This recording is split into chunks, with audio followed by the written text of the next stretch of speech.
হোলি। হোলি খেলতে এসেছে, আমার নতুন শাড়ি, যাও এখান থেকে।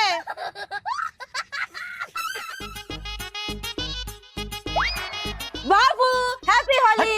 এইভাবে কেউ রং খেলে? তাহলে কিভাবে খেলে? আগে একটু ভাং খেয়ে নিতে হয়। কিন্তু শাশুড়ি মা জানলে তো মারবে। ধুর, বাড়িতে না খেলেই হলো।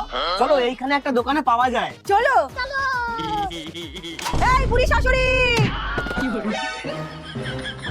কোথায় গেলি? কাল লাগেনি। তুই কি বলেছিলি? আমার ছেলে সোনা। সোনা? এইটাকে দেখে তো সোনা মনে হচ্ছে। আরে এটা সোনা না, কচুরি পানা। কচুরি পানা। এই বাড়িতে কিন্তু আমি এইসব হতে দেব না। চুপ, কাঁচা চুলালা বুড়ি। তুই বাড়িতে কি হতে দিস রে? যেটাই বলি সেটাতে না না না, সবসময় শুধু সাপের মতো